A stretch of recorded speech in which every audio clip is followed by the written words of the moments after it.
Coming to you from a studio somewhere out there. It's Enough Already Radio with Fingers Malloy and Tracy O'Connor. Good morning, good afternoon, good evening, and once again, it's an Enough Already podcast. My name is Fingers Malloy. Tracy L. Connors is here. Hi, Tracy. Hi, Fingers. How's Tracy? A little tired. Long week. Yeah? Yes. Lots of work?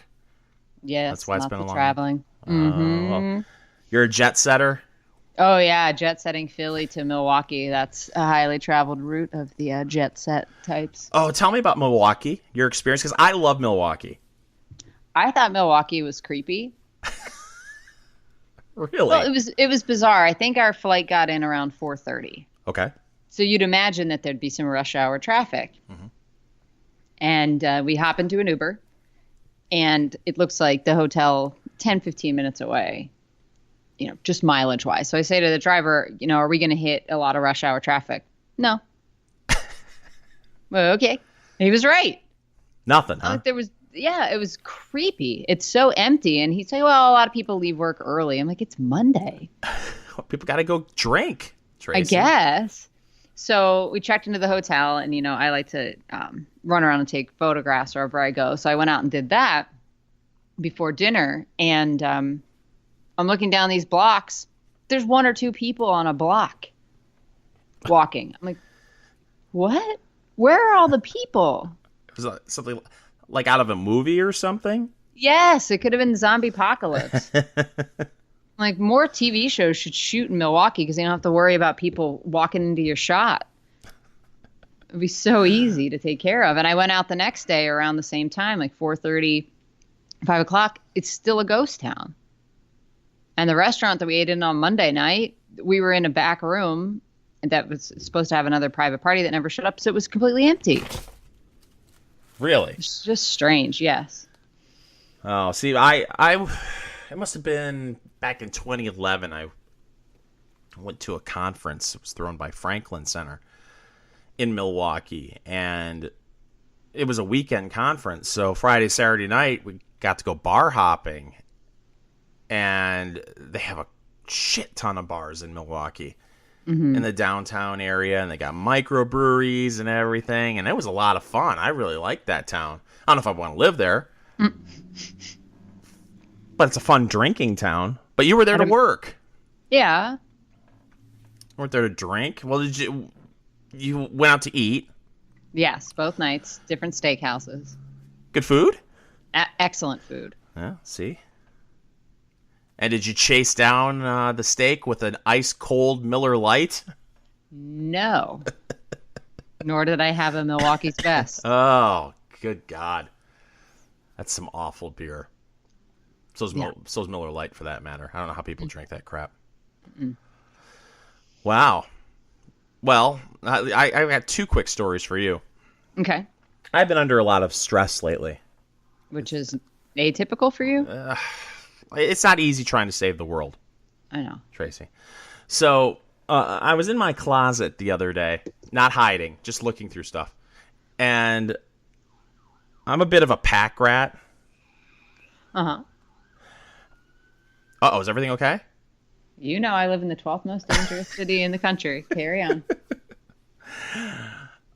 I open up this box, and I find a tin of cigarettes. Oh.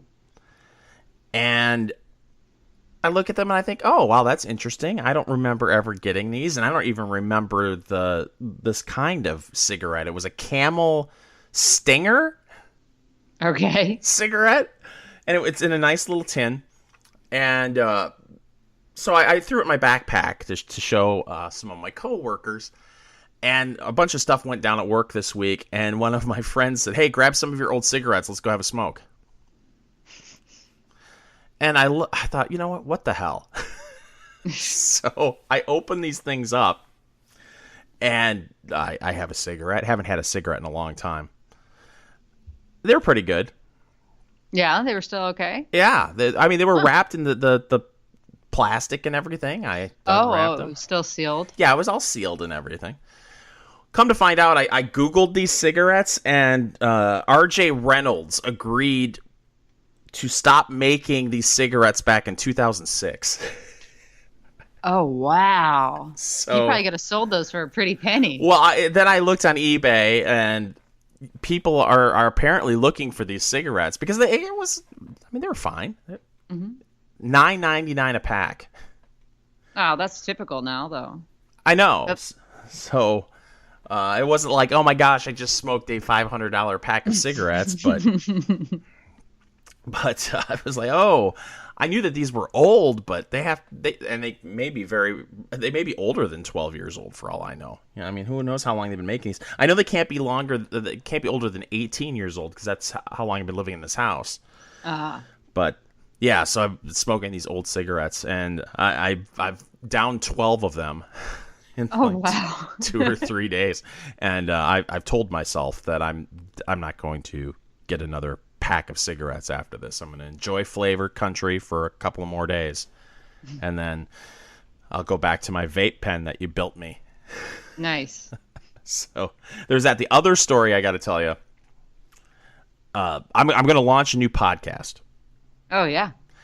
And it's going to be about, we had talked previously on an Enough Already podcast. By the way, you can catch these old podcasts we've already done over at iTunes. But we talked about the slot machine channels. Yes. And you encouraged me at one point to start a slot machine channel. Mm-hmm. For those that don't know, you go on YouTube and you do a search for slot machine channels, and there are people out there gambling other people's money on slot machines, filming them, live streaming the whole experience, and it's amazing. And I'm really upset that I didn't think of that first. So I'm gonna do a podcast about casinos and drinking and restaurants, the whole casino experience. Mm-hmm. And I was struggling with the name. First, I was just going to call it Drinking and Gambling with Fingers Malloy. Mm-hmm. But I thought I had a winner. Okay? Uh-huh. I was going to call it The Thirsty Gambler. Okay. And I mentioned it to my 14-year-old. Mm-hmm. And she laughed and she laughed. And told me to Urban Dictionary the word thirsty. Do you know what? Did you know that the kids now, another name for horny is thirsty? Oh yeah. Really? You knew this? Yeah. I'm really out of touch. I had no idea. So, my new podcast will not be called The Horny Gambler. Good idea. Oh, God. It really sucks as you get older how you lose touch with what the kids are doing. My daughter, she said she lost all. She didn't lose all respect for me, but she didn't think I was out of touch until that happened, and then the next day, I sent her a meme of Jones barbecue and foot massage. Have you seen that? No. I'll have to send it to you. It's this guy who opens up a restaurant where he says he'll deep fry anything, and he'll make you barbecue and they'll give you a foot massage. And someone retweeted that in my football list that I created on Twitter, and I sent it to my daughter, and she goes, "Oh, Dad, that's 2 years old." I'm like, "Oh, crap." I've told you about looking at dates on things. Well, I mean, the tweet wasn't old. Oh, right. Yeah. Just the meme is like 2 years old. It's, yeah, but it's very much like the ain't nobody got time for that lady. Timeless. Yeah. Sure. But if I pulled that out of my ass today and said, "Oh, Tracy, you got to see this," like, oh yeah, that's great. That came out like 6 years ago. Yes, at least. Oh, womp womp. So now you're up to speed with me. New podcast that won't be called The Horny Gambler. And I'm smoking 12-year-old cigarettes. I live quite a life. Well, I don't know where to begin this week. So, I don't. Do you want to talk about the bombing? We can. We've got a mutual friend that knows a lot about foreign policy, and I hit her up on the emails, and I said, was this necessary? Is this something we should be doing? And she's like, oh, it's long overdue, and it's a good thing. Oh, God. And I'm thinking, and I respect this person a lot. Mm-hmm. But, I mean, really, sending a few missiles that over there, and then we're going to wash our hands of it and declare victory? And the propaganda machine is in full swing over there. I think they said that they shot down something like 70 of our missiles. Mm-hmm. And, it was all bombing kids. And I don't know. It seems like something we shouldn't be involved in. I totally agree. And I'm not sure if you saw this. I do believe Drudge had it as a headline. That everybody's favorite news organization, RT, yes, reported about a month ago that I believe it was Russian generals were saying that there was going to be a chemical attack that was going to happen, and that the United States and the UK were going to use it to justify strikes on Syria, and even named chlorine gas as the agent that would be used. And this was back in March. I want to know what the proof is that the president says he has, because, as you know, the last one, everyone rushed to the microphones and the cameras and said it was Assad. And, then quietly, what was it, a few months later? Maybe? No, it was almost a year later. I feel like it was. Okay. I feel that happened around this time last year, so April, I believe. And I think it was February, I want to say, that Mattis came out and said, we still don't know. And he was pushing back against this attack as well earlier this week. On the military.com has an article about him from the 12th, where he said he was prepared to wait for definitive proof that Syria carried out these attacks. And as far as I know, nobody's even been in there to check on this stuff. We don't even know if there was an attack. That's how insane this is. Well, what's unsettling about the whole thing, too, is if you ask these questions, you're either accused of being a Russian suck-ass, or you're defending Assad. I don't think anyone on this planet thinks Assad's a good guy. No. But it doesn't make any strategic sense.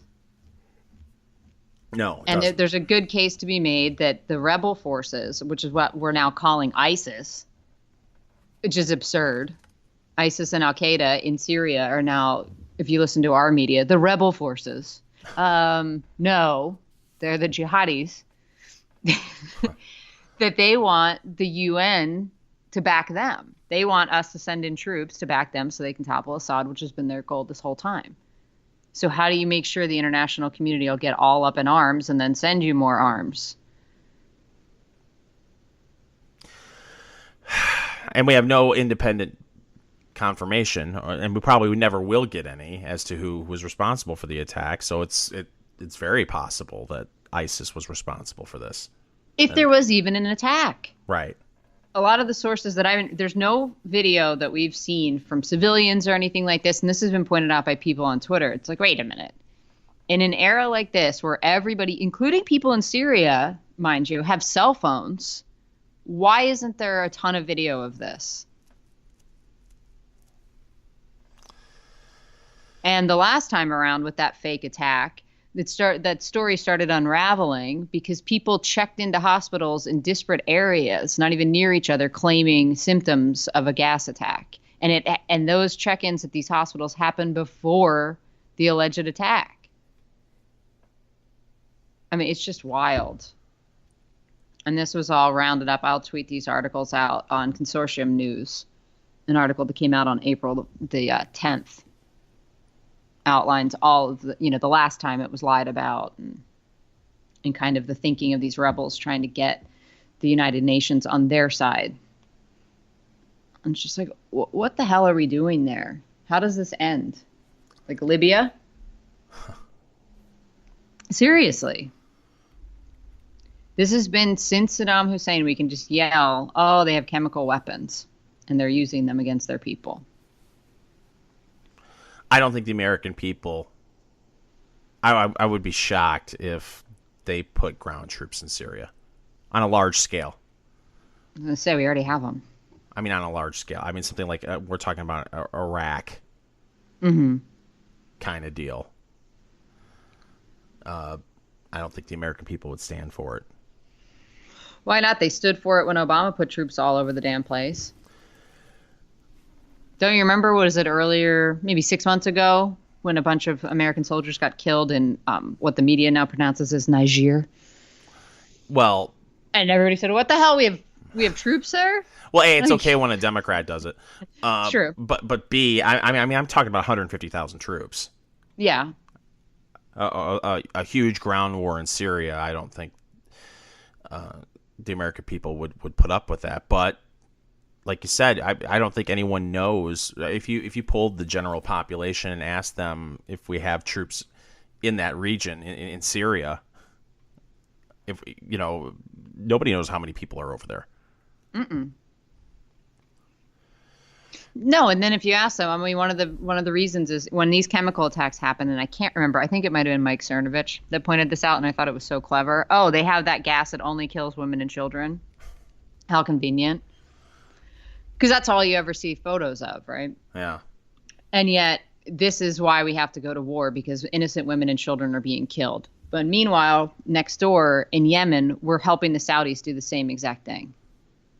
So there's no consistency with this foreign policy and what we will tolerate and what we won't tolerate.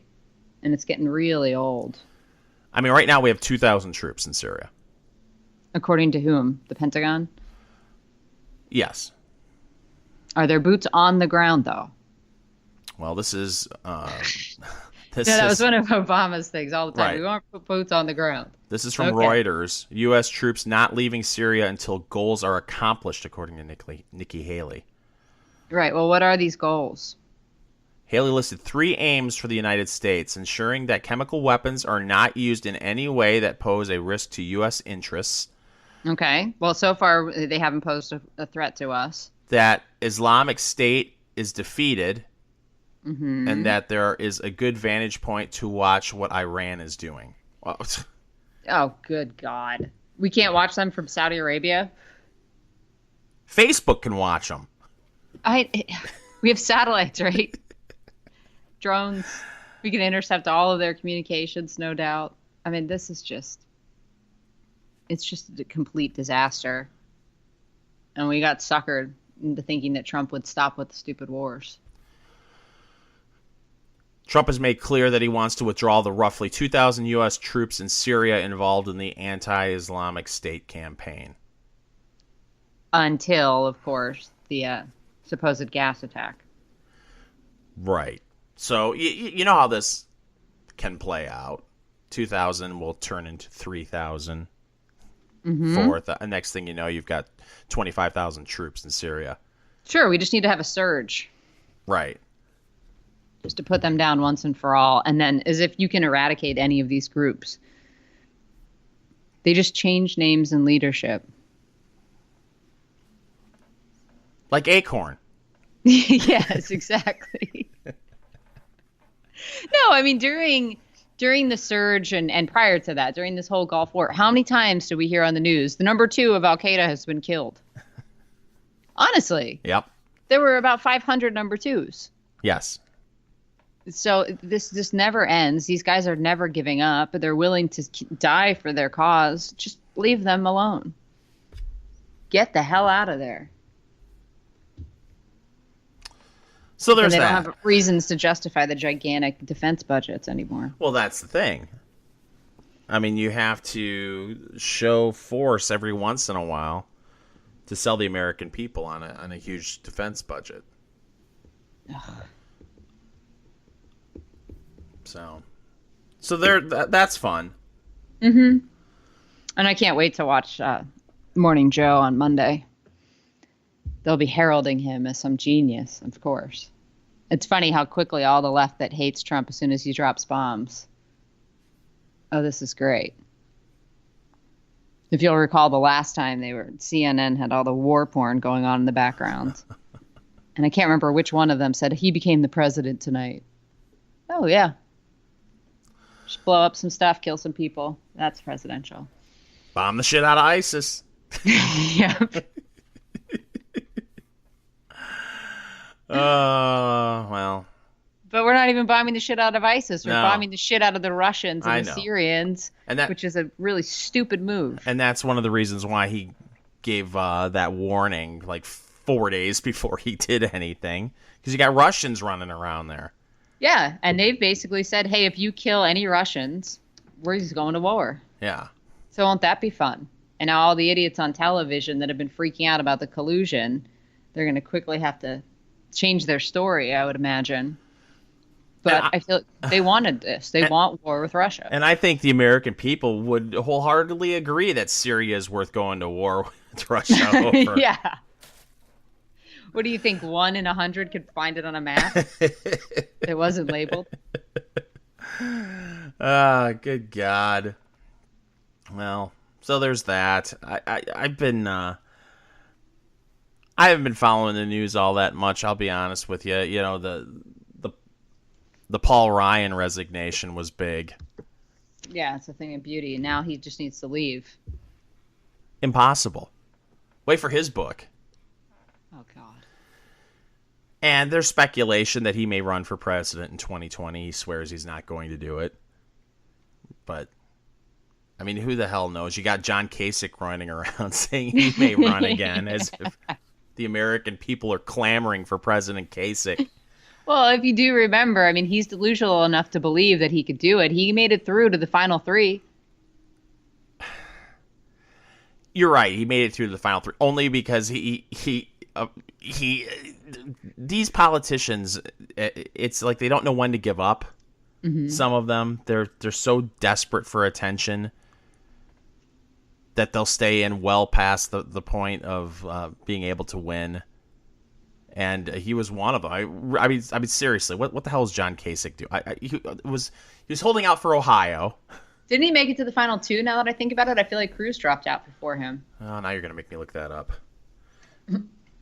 But I'm fairly certain from the conversations I've had with people in Ohio who are Republicans, if he could run for governor again, he'd lose. That doesn't surprise me. And what happened to him? I mean, when he was in Congress, he was one of those guys where you're like, okay, he's fiscally responsible. You know, he was always looking to cut the budget, and now it's, well, we can't turn our backs on the poor when it comes to Medicaid, because he may meet St. Christopher up at the pearly gates. He's got to give him an explanation. Isn't it St. Peter? It's St. Christopher. What am I talking about? St. Christopher. Yeah, St. Peter. Who knows? I mean, that was the era of cutting, though, allegedly, in the 90s. So we had some cover and they had some balls. But not anymore. Let's just spend. And it is tax day today. That's true. Or I guess it's the 17th this year. Because God forbid people mail their stuff on a Monday. Here's something else, too. Can we get someone to run for president who is in his 40s again? I mean, Kasich, if he runs in 2020, it's going to be 67 years old. Are you pushing for Rubio? And that's young. Nowadays. Well, yeah, America wants and needs a foam party in the White House. Well, in the 40 camp, what, you got Cruz and Rubio, maybe? Yeah. I mean, even early 50s. And Paul Ryan. Well, Paul Ryan, he's dreamy. He's available. Did you think he was dreamy? Back At a certain point. Yeah, he's all right. He's doing his P90X thing. The Yeah. memes were everywhere. Mm-hmm. Well, I mean, comparatively, when you look at the rest of Congress, yeah. He's a 10. So how long will it be before he comes out for hemp? Oh, who knows? I don't know. They are pushing a Senate bill. That was about 2 weeks ago, I guess, to legalize industrial hemp. Well, you Gross. saw John Boehner came out in favor Oh, yeah. of it, right? Sure. Because he got a nice big check. Yeah, that's how it works. Oh, and Trump has said this week, I believe, that he's looking to let the states do what they want. Just make it legal everywhere, for Christ's sake. Yeah. I mean, Michigan's about ready to do that. Oh, really? Yeah, they're trying to get it on the ballot in this November, and it looks like they're going to be able to do that to the point where there's even been speculation that Republicans own government in Michigan right now. They got everything locked up. They're talking about jumping ahead before it gets on the ballot and just legalizing it. That's smart. Why play this game where it's like, oh, we'll have medical for a little while? But it's kind of sick, the reason why they're doing it. Money? They're worried that it will increase a ballot initiative for pot will increase voter turnout. So they're hoping that if there's been speculation that if they pass it ahead of time and the governor signs it into law, that all the activists won't go run into the polls wanting pot legal. Right now, it's polling at about anywhere from 55 to 58% in favor of legalizing it in Michigan. So they're looking at the polls, thinking, well. Yeah, we should don't give these people a reason to actually vote. That makes sense. I mean, it's good strategery. But it's sad that you can't sell your ideas. Right. You're worried that too many people are going to come out to vote. And I don't understand why Democrats line up on that side of that issue and Republicans don't. Yeah. It could be just bad thinking, too. I don't know that the support is that different now amongst the two sides. No, for the first time, it's pretty much both parties are in favor of legalizing it. Yeah, well, I mean, it's been going on in Colorado for years now, and it hasn't had huge deleterious effects. And the state governments are raking in a ton of money. But what's scary is you don't have a good way to test for it for people that are out on the roads. Right. You know, and then, so you've got, in Georgia, Cobb County, you've got these drug enforcement police officers that there was this has been making the rounds for a while now. A local television crew did an expose on this where some people got arrested and thrown in jail for the night by a police officer who claimed that he had special training to be able to tell if you're high or not on marijuana just by looking at you and doing a few tests. So they're doing these tests, and they've got this news story. They have a couple of different like camera footage of I don't know if it's dash cam or the cop cam, whatever they've got going on, where you could hear the person. I've never smoked marijuana. Well, my tests tell me otherwise. You're under arrest for being under the influence of marijuana, and they throw them in jail. Of course. And then you got to fight it. And even after the fact, one or two of them completely clean drug test, and the police are still siding with the officer, saying, well, the probably wore off by the time that they had their test done. Oh, God. As if it could just disappear out of your hair if you take a hair test. Right. And if you take a urine test or a blood test, it'll stay in your system for weeks. So that'll be the next thing, because you're seeing fewer and fewer drunk driving arrests because of Uber and, more awareness of, drinking and driving. So you got to lower the drinking age, and now you've got to come up, or not lower the drinking age, lower the drinking blood alcohol level. Mm-hmm. You hear that everywhere, and now you're going to have cops just being drug whisperers, where they feel, I'm looking at you and you look high. Well, they're really going to be screwed when everybody just has self-driving cars. Yeah.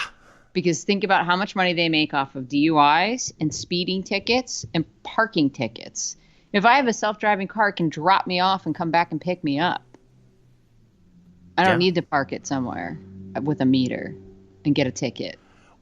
What's that going to do to their revenue? Right. I saw a piece the other day where in Australia, apparently they have technology now where, I don't know if it's I don't know how this works, but they have cameras set up where it may not necessarily be visible through the window that you're using your phone while driving, but a camera can detect it and send you a ticket.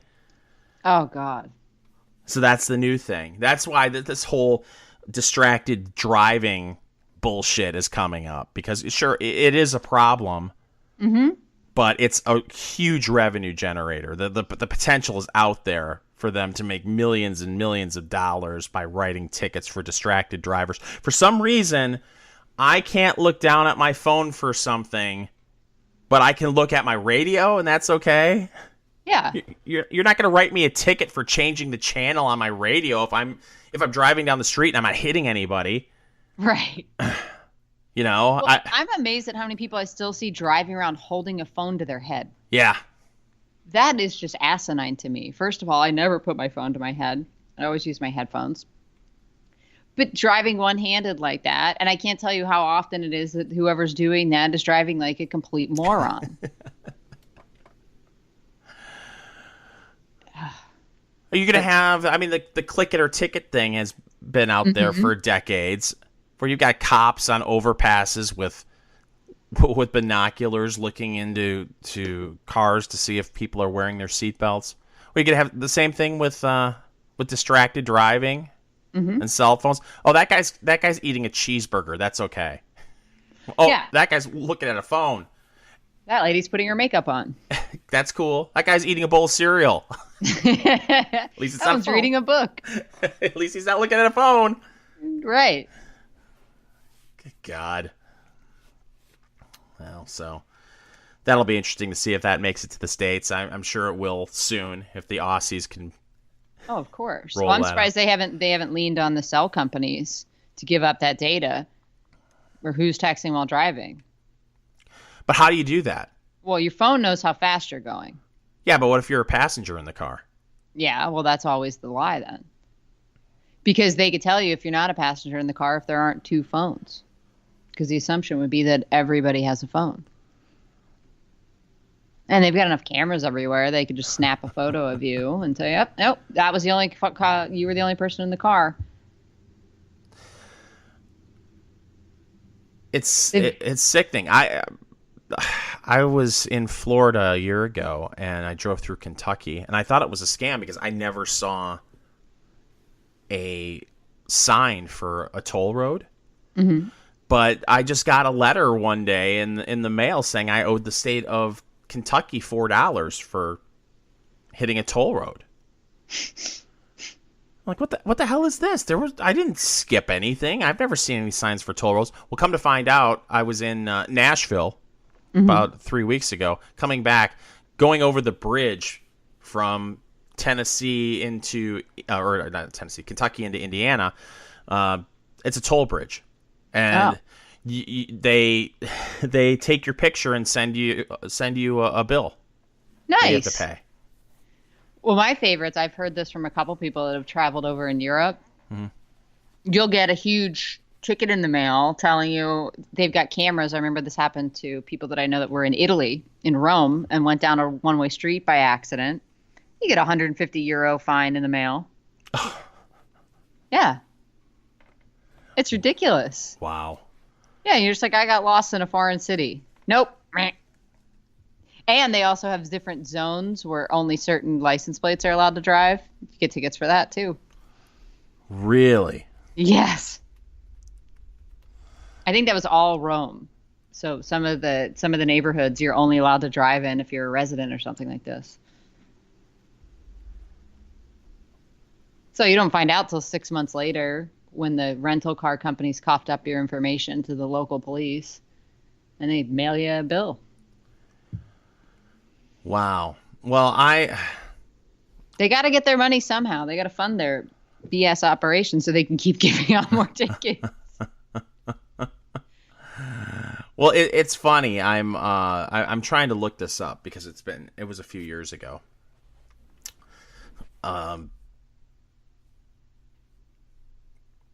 Well, it doesn't matter. I got pulled over in my hometown here in Indiana. And I was going probably 7 over and got pulled over on a country road. Police officer takes my driver's license, the whole info, the whole 9 yards, comes back and says, listen, we're in a safety enforcement time where if I pull anyone over, I'm supposed to write them a ticket. This is the policy. He said, you are going 7 over. That's usually $175 fine. And I started flipping out immediately. I was like, 170. He said, calm down. He said, this is what I'm going to do. You've got a spotless driving record. I'm going to give you a ticket for not wearing your seatbelt, even though you're wearing your seatbelt. It's $25. I was like, oh my gosh, thank you so much.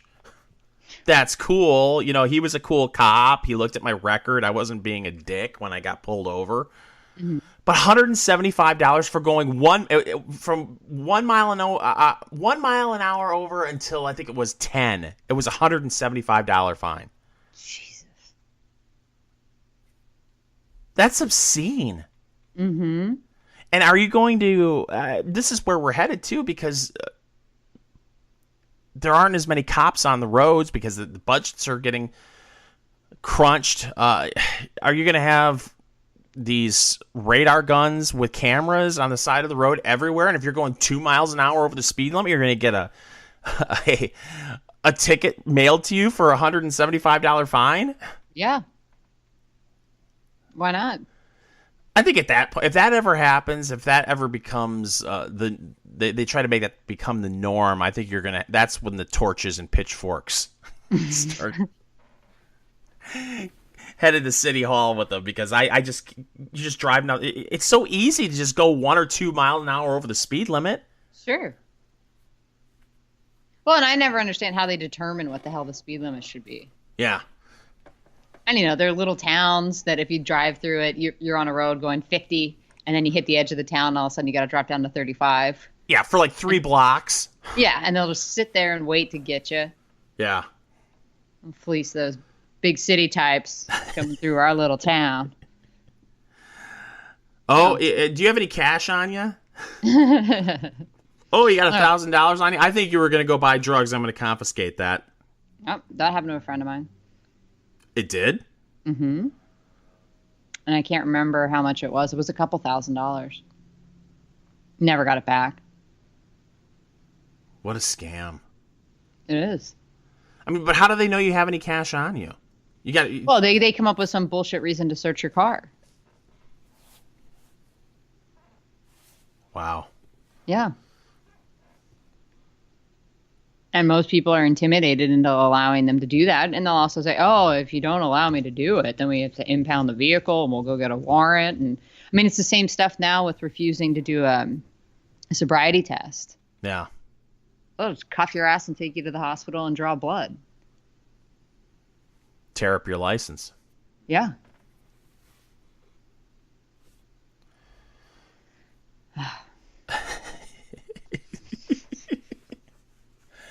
Well, if you aren't doing anything wrong, Tracy, then you shouldn't be worried about them searching your car. Right. Of course not. What else do you want to talk about? Well, I took the time to read the IG report that came out. about Andrew McCabe. Okay. The scorned Andrew McCabe. I can't remember. The last time I saw he's got a legal defense fund going on one of the fundraising sites, and I he think it's raised like $500,000. Yeah, $600,000 or something. Yeah. Yeah, the poor little rich guy that's still getting his pension. That was all such garbage. He just wasn't going to be eligible to retire early, I believe, is how it all turns out. So, cry me a river for him. But they released the IG report about him, and it's quite interesting. And then the media reaction to it also interested me. So basically what happens is there's an article published in the Wall Street Journal, October 23rd of 2016, which brings to light the stuff about McCabe's wife, who had run for a state Senate seat in Virginia and had gotten help from Terry McAuliffe. Yeah. Yeah, who might as well be a Clinton. No, it's true. I know, yeah. Huge buddies with them. Terry McClinton. Exactly. And he's another one that might run for president. That'll be fun. Oh, well, he did say he could beat Trump in 2020. So. Oh. I look forward to the McAuliffe-Biden ticket. Well, there's no way. I don't think even Terry McAuliffe was liberal enough to get the nomination. Probably not. But, they don't have any problem moving further to the left. That's true. So this article comes out on the 23rd, and then there's a subsequent article that comes out on October 30th. And that article is the one that's the point of contention for all of this, because in that article, it contains leaked information that McCabe signed off on getting leaked, right? And it's supposed to, cover his ass and stop the narrative that he has anything to do with the Clintons. And, they're going full bore on an investigation of the Clinton Foundation. Now, that's not exactly what the article says, but this is the first time it's ever alluded in print that the Clinton Foundation itself is being investigated. Okay. So this is how everybody knew that there had to be a leak, because Comey had testified twice before Congress at this point and had been asked specifically if there was any kind of investigation into the foundation. And he said, we do not speak about ongoing investigations. And that's the FBI's line for these things, right? Unless it's of vital public interest. So according to Andrew McCabe's thinking, this is vital public interest because it's his ass on the line. And this is just my take on this. Uh-huh. So he directs a couple people to leak to this reporter, Devin Barrett, over at the Wall Street Journal about a conversation that was had on August the 12th between McCabe, and this is from the IG's report, and then Principal Associate Deputy Attorney General. Can you imagine that being your job title? How big are your business cards? About as big as your pension. So the contents of that discussion are what's the subject of this leak. Mm-hmm. So then McCabe speaks to Comey on October the 31st, I believe. And at which point in time he tells Comey he has no idea who would have done this.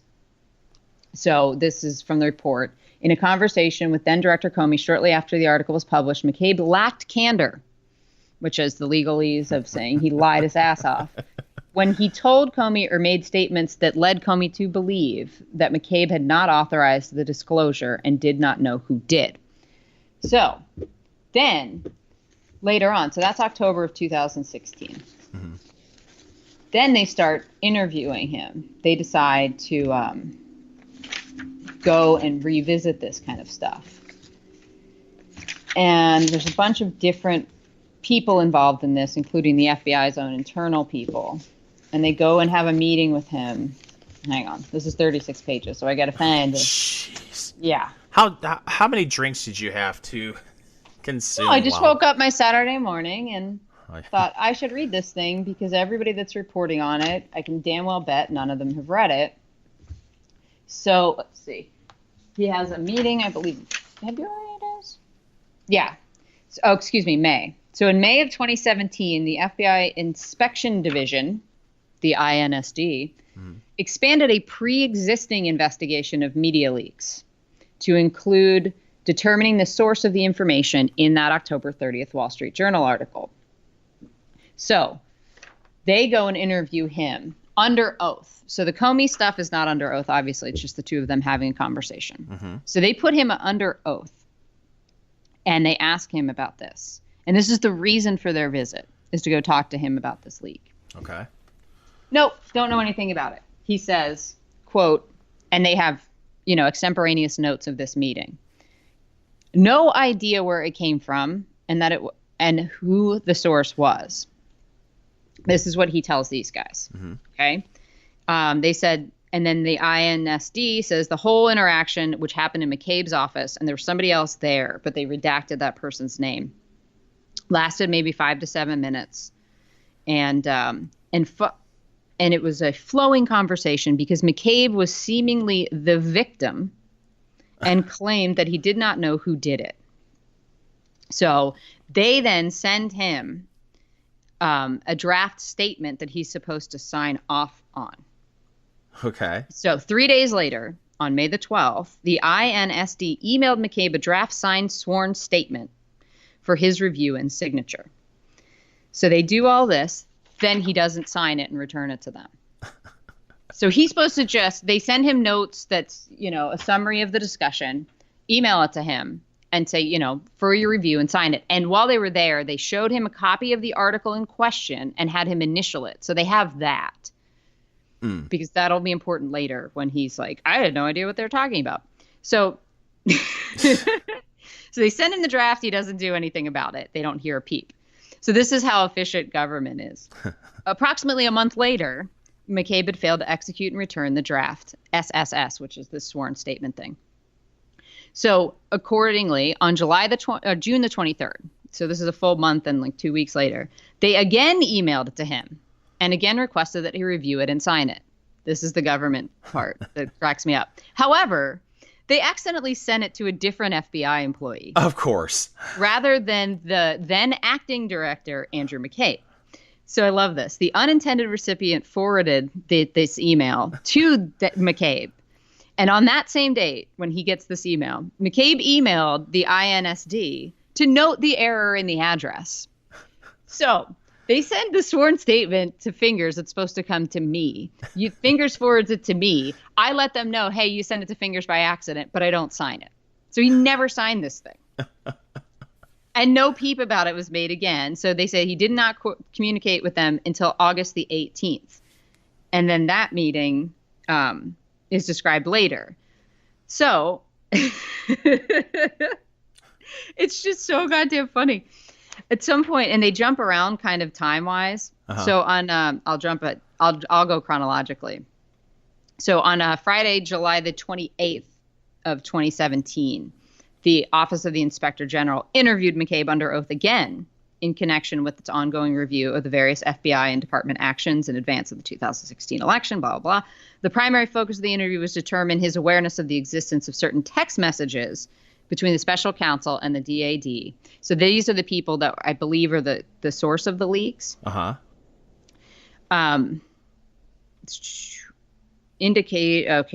Discovering through the course of the interview, the OIG showed McCabe text messages dated October 27th, 28th, and 30th. Remember, this article came out on the 30th.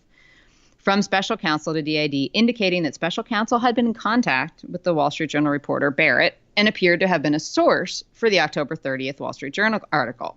And at the time of the interview, the OIG was not aware that the NSD had interviewed McCabe on May the 9th. So they show him these text messages back and forth. And there's phone call logs, too, where he's talking to these leakers. Uh-huh. Every time they talk to the reporter, they're on the phone immediately thereafter with McCabe for a half an hour for one, and I believe 56 minutes for the other call. So he's totally coordinating with this. So he says to the OIG that, okay, hang on. The OIG asks McCabe, was this woman, the special counsel person, ever authorized to speak to reporters in this time period? He says, no, not that I'm aware of. Sure. But then his whole thing changes. So that interview's July 28th. Okay. On August the 1st, he calls them to correct his testimony.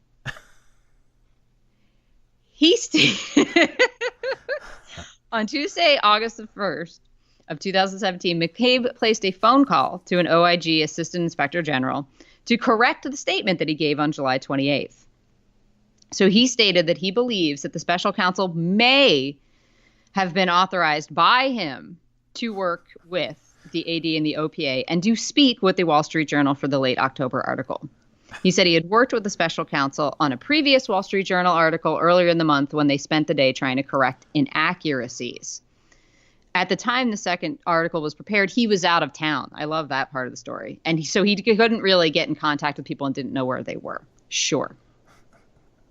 He told the OIG that he called on August 1st after spending, quote, a lot of time thinking about it over the weekend. And that, quote, on further recollection, yeah, I remember authorizing the special counsel and the ADOPA to talk to the Wall Street Journal. So this is just so stunning to me that he sits there and lies through 2 interviews and then all of a sudden, oh, yeah, I thought about it over the weekend. And you know what? I did authorize them to do that. And I lied to James Comey and I lied to all these other people. So they go forward. They determine, of course, that he's lied and lied and lied and lied and lied. So their analysis is that he lacked candor on 4 separate occasions in connection with this disclosure to the Wall Street Journal, 3 of which are under oath. So he lacked candor when he talked to Comey. And they said that his lawyer has since sent follow-up documents to kind of try to rebut this, which is just so pathetic. So, and they call Comey a liar, basically. And so the OIG went and followed up, and they said everything that we've been able to turn up, for the most part, says that what Comey told us is true. That there's every indication based on everything else we've seen, and the fact that he lied under oath 3 other times kind of makes us think that he probably lied to Comey too. So this is why this man was fired. Well, his GoFundMe page is apparently complete and no longer active. It raised $568,496. There you go. But I don't know at what point do you think I should probably give up the ghost on this? I mean, the man has the balls in his attorney's letter. Like I said earlier, when the first agents came to interview him back in May, and they brought a copy of the Wall Street Journal article and showed him the paragraphs in question and had him initial it. So that's the only thing he ever signed off on, is he put his initials on there.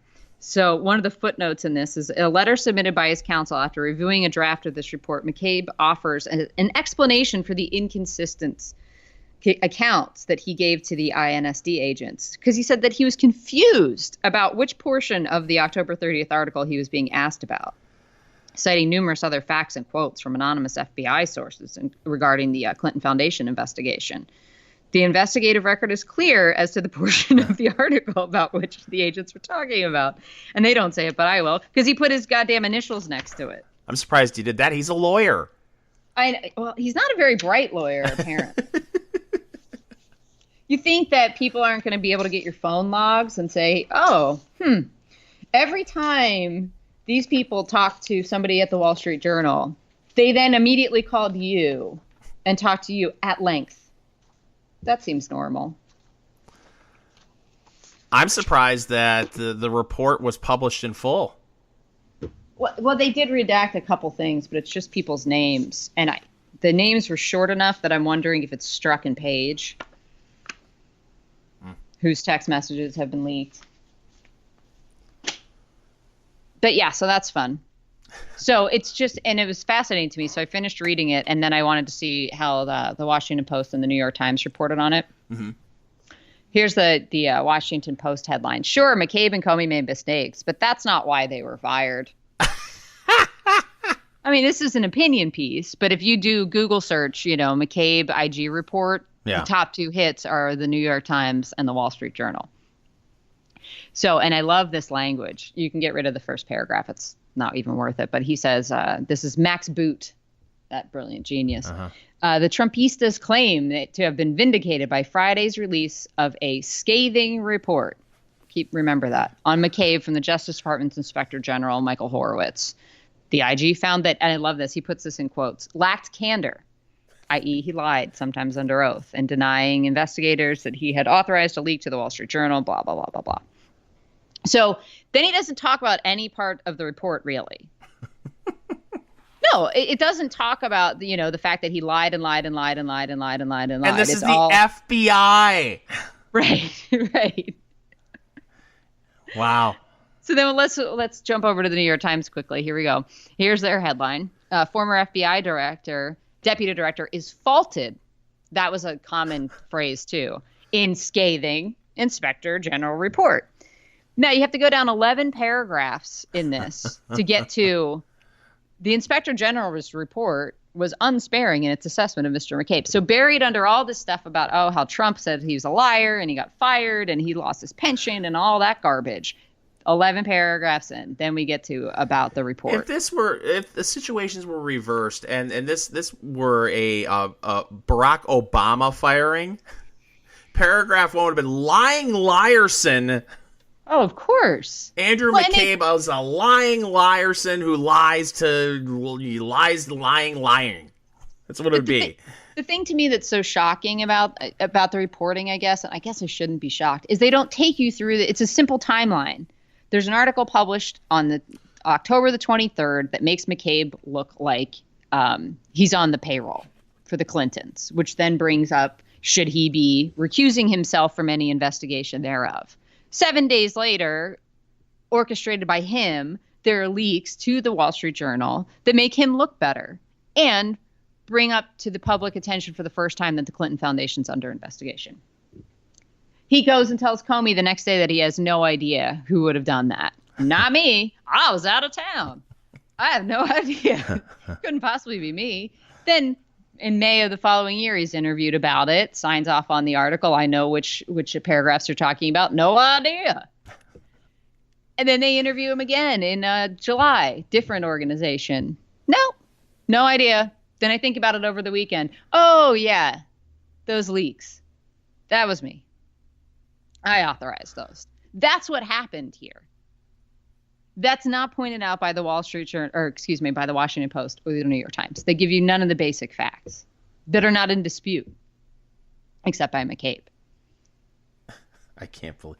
God bless you for reading all of that. I find it kind of interesting. And it's so fascinating to me that somebody is willing to take a lie that far and think they can get away with it when there's that much evidence that contradicts them. And you work for the FBI. Yeah. You don't know what they're capable of finding. Text messages, phone records. I mean, any lawyer can get those. Subpoena them and have them tomorrow. Get that man his pension. Right. But it hurts their whole thing. Oh, no, the FBI was not corrupted. They play by the rules. Right. What was it? The email that Loretta Lynch sent to herself. Do you remember that? No, I don't remember that. Oh, yeah. She sent herself an email, I think after Trump had already been sworn in, if memory recalls. It was right around the time that he's getting sworn in. So she's packing up her stuff and thinks, I should write myself an email about a meeting that was had by the Obama administration higher-ups in the White House, I believe, where she quotes Obama as saying about the investigation, I believe, into the Russian meddling. We need to do this by the book. Like, I want everybody knowing that we're doing this by the book, repeating that several times. And she captured that in her email, knowing who would be able to read those things. But it reminds me of this, and people pointed out, well, why do we have to pound home this idea that we're going to do things by the book? Oh, because we don't. No. So, yeah. But get that man his pension. You're right, Finger. I'm spent. Are ya? Yeah. You need to take a nap before Comey's interview tonight with George Snuffleup, I guess. Yeah, unfortunately, we are recording this before the big interview, so you'll already know what happened before you listen to this show. But no, I'm actually going to the bar tonight. Oh. So, a Sunday night wings and beer extravaganza in Indianapolis. Is there any That's where special I'm headed. occasion? I need to get Wings and beer? wings and beer. I went to the casino yesterday and lost my ass. It was Oh, bad, bad, bad, bad. if only you had a podcast where you could talk about this. Right? I actually have a name for the new show, Oh, but I don't know if I'm going to share it with everyone right now. But it will be a show that will we're probably going to launch it in about a month. cool. I got to build a website for it, Sure. which should be fun because I've got mad tech skills when Yes. it comes to websites. So, but when I know more, you people will know more. And I know they're thinking, well, what the hell? you guys, with the enough already, you do a podcast once every month. We are going to get better about that. We promise. Yeah, we will. And, I'm doing the Snark Factor. I haven't posted a podcast for that in a while either. So, oh yeah. So let's add another one to the mix. Exactly. But, oh well, I like to talk about drinking and gambling, Tracy. You're very good at both. Thank you. Well, apparently I'm not very good at gambling. I lost my ass yesterday. On slots? The casino by my house. Oh, God. I didn't realize there's a casino by your house. 20 minutes away. It's all machines. Oh. Okay. It's, you know how horse racing is dying? And I was not aware of this. Yeah. Nobody under the age of 40 goes to the horse races anymore. So as their revenue has dropped, you've seen quite a few horse tracks beg the state to let them open casinos. So Sure. I've got one. There are two outside of Indianapolis that are harness racing tracks that have also converted to. They've built casinos on the property. So there's one by my house. This is how ridiculous this is. They have blackjack, and but it's done with it's all electronic. They have a dealer that pushes a button. And you have a little TV screen with cards. How ridiculous is that? How many decks is it? Beats me. I've never even. As soon as I found that out, I was like, "Well, no blackjack for me." Right. So, I stick to video poker for the most part when I'm gambling locally. And wild thing happened: the power went out at this casino 3 or 4 times while I was there, and there was no storm. Russians Exactly. Power just went out. attacking the Indiana power grid again. Yeah. Trial balloon. Go after the Indiana power grid first. Yeah. But no, it's the one I want 3 or 4 times, and it takes a good 5-10 minutes for the machines to come back up sometimes. So you got a bunch of angry, and I went earlier in the day. So everyone, I was probably the youngest person in the casino. So, but that's one of the cool things about the new show. I already started following. To stop talking, I'm going to stop talking about me losing money at the casino. But the new show, I'm following like 60 casino Twitter accounts now, and I'm learning a lot about the. What's going on the Strip. I'm looking forward to going to the Cosmo. Yeah. Once I go back. Lots of cool, there's a Mexican / Chinese restaurant at the Cosmo that I need to check out. Fusion? It's not fusion. Menus? 2 separate menus. What's the name of it? I'll have to, I don't know it off the top of my head. I just ran into information about it yesterday, but yeah, it's 2 separate menus, and the tacos they're pretty pricey tacos. Yeah, everything at the Cosmopolitan is expensive. They've got $7 for one taco. It's a fish taco. So I don't know about you. I eat 5 tacos. That's $35 in tacos right there. Yeah. It's called China Poblano. Okay, there you go. It's supposed to be one of the best restaurants on the Strip. Wouldn't surprise me. I'm sold. We should go out to Freedom Fest. Yeah. Oh, those days are over. Unfortunately. Well, about ready to wrap it up? I believe so. Okay, remember, you can always check out the Enough Already podcast on SoundCloud, TuneIn, Stitcher, and iTunes. Leave us a review on iTunes. And we also threw up most of the old episodes on YouTube now. That's right. How about that? So I will put a link to that on the website if I can figure out how to do it. While you're at it, can you show me how to build a website? Yeah, sure. Okay, cool. Thanks. All right, that's it for this week. We'll be back soon with another Enough Already.